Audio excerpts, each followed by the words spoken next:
aku Dina. Di video ini, aku akan bahas serba-serbi seorang guru, karena menjadi guru bukan hal yang mudah. Dalam video ini, aku akan membahas poin-poin terkait dengan guru. Pertama, mengapa guru termasuk pekerjaan profesi? Dua, mengapa menjadi guru profesional harus melalui pendidikan profesi dan sertifikasi? Ketiga, mengapa dalam karir guru terdapat jenjang karir? Keempat, mengapa guru perlu mengembangkan diri melalui berbagai macam aktivitas pengembangan? Kelima, apa yang harus dilakukan guru agar mutu pendidikan meningkat? Yuk kita bahas.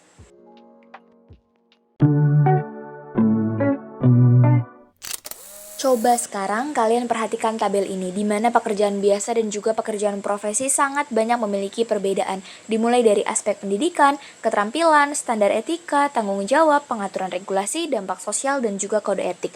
Untuk detailnya, kalian bisa baca sendiri di tabel ini, tetapi intinya, profesi adalah bidang kerja yang memerlukan pengetahuan khusus, pendidikan formal, pelatihan, dan keterampilan tertentu dalam suatu bidang tertentu. Contohnya, dokter, akuntan, dan sebagainya. Nah, guru termasuk pekerjaan profesi karena guru adalah salah satu profesi yang sangat penting karena guru memiliki peran besar dalam membentuk dan mengembangkan generasi mendatang. Bukan tanpa alasan loh, inilah alasan mengapa guru dianggap profesi. Pertama, pendidikan dan kualifikasi. Seorang guru harus melewati pendidikan formal dan training khusus untuk memahami metode pengajaran, kurikulum, psikologi anak, serta strategi pembelajaran yang efektif. Kedua, tanggung jawab sosial yang besar. Seorang guru memiliki tanggung jawab besar dalam membentuk karakter, moral, dan pengetahuan siswa. Mereka berperan sebagai panutan dan pembimbing bagi anak-anak.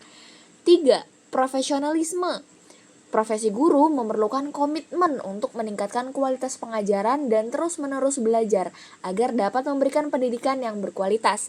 Keempat, guru mempengaruhi dampak pada masa depan. Karena guru berperan dalam membentuk masa depan melalui pengajaran dan bimbingan kepada siswa.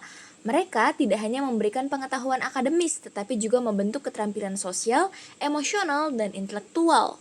Kelima, etika profesional.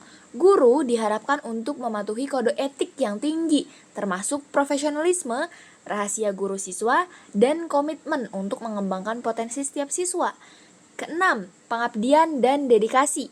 Profesi guru membutuhkan pengabdian dan dedikasi yang tinggi karena pekerjaan mereka tidak hanya terbatas pada jam kerja di sekolah, tetapi melibatkan persiapan pelajaran, evaluasi, dan interaksi dengan siswa, juga orang tua di luar jam kerja. 7. Pengaruh pada masyarakat. Guru memengaruhi tidak hanya siswa, tetapi juga masyarakat secara luas. Mereka membawa perubahan positif melalui pendidikan yang mereka berikan.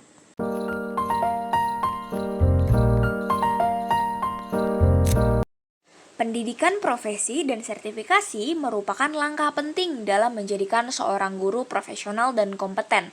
Sebelum kita jauh lebih dalam pembahasannya, kalian harus tahu dulu nih, bedanya pendidikan profesi dan sertifikasi itu apa?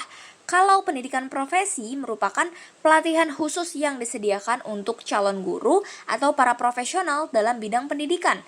Pendidikan profesi untuk guru meliputi studi tentang metode pengajaran, kurikulum psikologi, perkembangan anak dan manajemen kelas, evaluasi dan topik-topik lain yang relevan dengan profesi mengajar.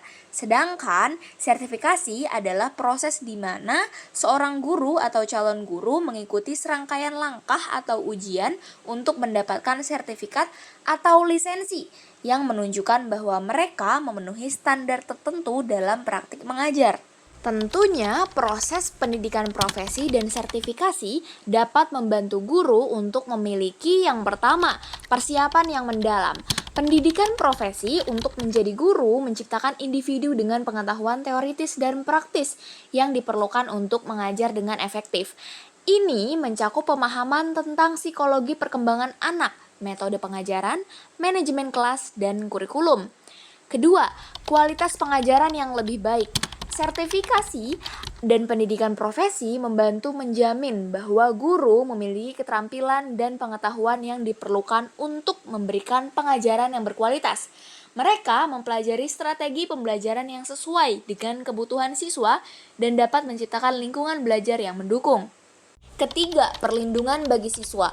Guru yang telah melewati pendidikan profesi dan sertifikasi cenderung lebih memahami tugas dan tanggung jawab mereka terhadap siswa. Keempat, peningkatan reputasi profesi. Ketika seorang guru melewati pendidikan profesi dan mendapatkan sertifikasi, ini memberikan legitimasi pada profesi mereka. Kelima, standar profesional yang ditetapkan. Proses sertifikasi menetapkan standar tertentu yang harus dipenuhi oleh guru untuk menjaga kualitas pengajaran dan profesionalisme. Keenam, kontinuitas pendidikan yang berkelanjutan. Pendidikan profesi dan sertifikasi juga menekankan pentingnya pendidikan yang berkelanjutan bagi guru. Ketujuh, dukungan bagi pengembangan karir. Sertifikasi dapat membuka pintu masuk untuk mengembangkan karir bagi guru, memberikan kesempatan untuk kemajuan dalam pendidikan, dan mungkin meningkatkan keterampilan mereka.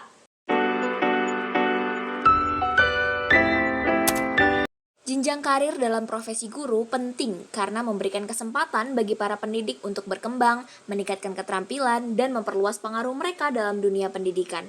Jenjang karir dalam karir guru tidak hanya memberikan peluang bagi pertumbuhan pribadi, tetapi juga memungkinkan guru untuk memberikan kontribusi yang lebih besar dalam memajukan sistem pendidikan dan pengembangan siswa. Ini mendorong pertumbuhan profesional yang berkelanjutan dalam profesi guru.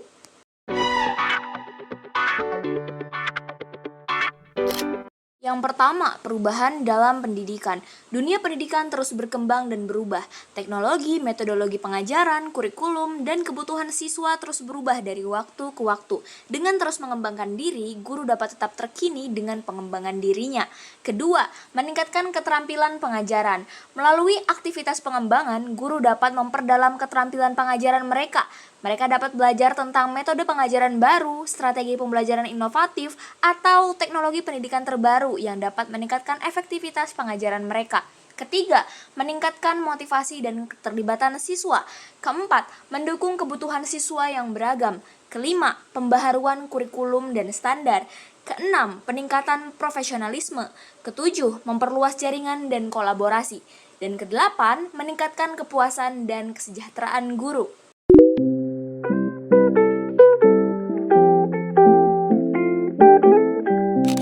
Pertama, peningkatan keterampilan pengajaran. Guru dapat terus memperdalam keterampilan pengajaran mereka dengan mengikuti pelatihan, seminar, atau workshop yang relevan dengan pendidikan.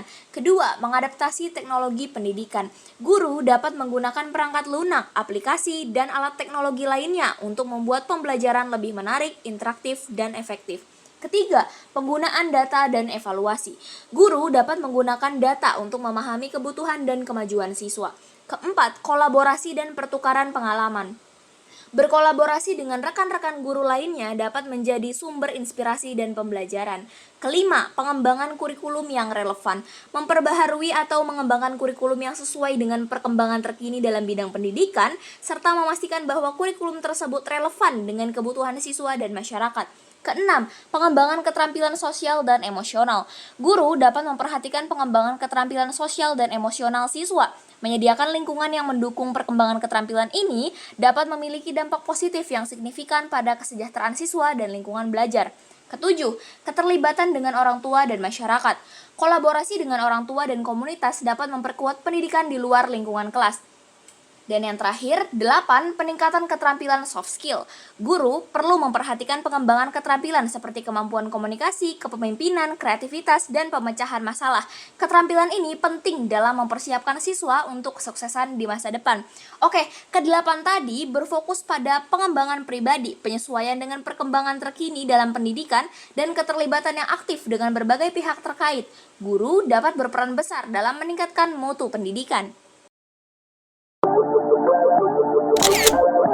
Tes. Wah, bagaimana teman-teman? Tadi sudah Dina beberkan mengenai serba-serbi seorang guru yang cukup rumit dan panjang ya. Kira-kira menurut kalian gaji guru saat ini tuh sudah sebanding belum sih dengan serba-serbi yang dilewatinya? Oke, mungkin cukup segini aja video dari aku. Bye-bye guys.